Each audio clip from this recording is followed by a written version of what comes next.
જેમના પણ હમણાં જ લગ્ન થયા છે એ બધાને ખૂબ ખૂબ અભિનંદન. લગ્ન પછી એક બહુ જ મહત્વનું કામ હોય છે અને એ છે મેરેજ સર્ટિફિકેટ મેળવવાનું. તો ચાલો આજે આપણે જાણીએ કે ગુજરાતમાં ઘરે બેઠા આ કામ કેટલું સહેલું છે. લગ્ન તો ધામધૂમથી થઈ ગયા, બધી વિધિઓ પણ પૂરી થઈ ગઈ, પણ શું આ એક સૌથી જરૂરી દસ્તાવેજ મેળવ્યો? ચાલો જોઈએ કે આ કેમ આટલો બધું જરૂરી છે. ઘણા લોકોને એમ લાગે કે આ તો ખાલી એક કાગળ જ છે, પણ એવું બિલકુલ નથી. ભવિષ્યમાં પાસપોર્ટ કઢાવવો હોય, વિદેશ જવાનું થાય કે પછી જોઈન્ટ લોન લેવી હોય, દરેક જગ્યાએ આ દસ્તાવેજ સૌથી પહેલાં માંગવામાં આવે છે. પહેલાં કેવું હતું? આ એક કામ માટે સરકારી ઓફિસોના ચક્કર કાપવા પડતા, કલાકો સુધી લાઇનમાં ઊભા રહેવું પડતું. પણ હવે એ બધું ભૂલી જાઓ, કારણ કે હવે આખી પ્રોસેસ ઓનલાઈન થઈ ગઈ છે, એકદમ સહેલી અને ઝડપી. તો ચાલો આ ડિજિટલ પ્રક્રિયાને સ્ટેપ બાય સ્ટેપ સમજીએ. આ બધું જ કામ ગુજરાત સરકારના એક જ પોર્ટલ પર થાય છે, જેનું નામ છે આયોરા. કંઈ જ ગૂંચવાડા જેવું નથી. બસ ગૂગલ પર આયોરા ગુજરાત લખીને સર્ચ કરો.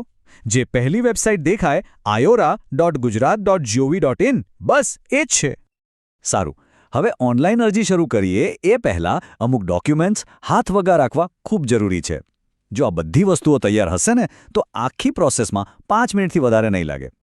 લિસ્ટ બહુ નાનું છે, ફક્ત 4 જ વસ્તુઓ. પહેલું, લગ્નની કંકોત્રી. બીજું, પતિ અને પત્ની બંનેના આધાર કાર્ડ. ત્રીજું, જે 2 સાક્ષીઓ હોય એમના પણ આધાર કાર્ડ. અને છેલ્લે લગ્નનો એક સરસ મજાનો ફોટોગ્રાફ. બસ આટલું જ. ચાલો હવે સીધા અરજી કરવાની પ્રક્રિયા પર આવીએ. જરા પણ ગભરાવાની જરૂર નથી. આખી પ્રક્રિયાને આપણે એકદમ સહેલા 3 સ્ટેપમાં સમજી લઈશું. સ્ટેપ 1, આયોઆર્યા વેબસાઇટ પર જઈને ઓનલાઈન ફોર્મમાં બધી વિગતો શાંતિથી ભરી દેવાની.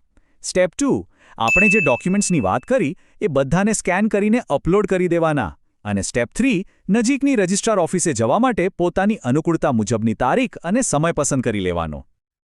તો જુઓ, તમારું મોટાભાગનું કામ તો ઘરે બેઠા જ પતી ગયું. હવે ખાલી એક નાનકડું છેલ્લું પગલું બાકી છે.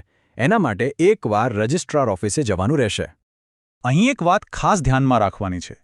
જે તારીખ પસંદ કરી હોય એ દિવસે પતિ, પત્ની અને બંને સાક્ષીઓ આ ચારેય જણાએ સાથે મળીને ઓફિસે હાજર રહેવાનું છે. ત્યાં કોઈ લાંબી પહોળી વિધિ નથી કરવાની. બસ ત્યાં રાખેલા રજિસ્ટરમાં એક છેલ્લી સહી કરવાની છે અને તમારું કામ ત્યાં જ પૂરું. અને બસ થઈ ગયું કામ. જેવી સહી કરશો એ જ સમયે તમારું મેરેજ સર્ટિફિકેટ તમારા હાથમાં આપી દેવામાં આવશે. જોયું કેટલું સરળ અને ઝડપી છે? તો જો આ માહિતી ખરેખર કામની લાગી હોય તો આસપાસ જેમના પણ નવા લગ્ન થયા હોય કે થવાના હોય એમની સાથે આ જાણકારી અત્યારે જ શેર કરો. એમને પણ ઘણી મદદ મળશે.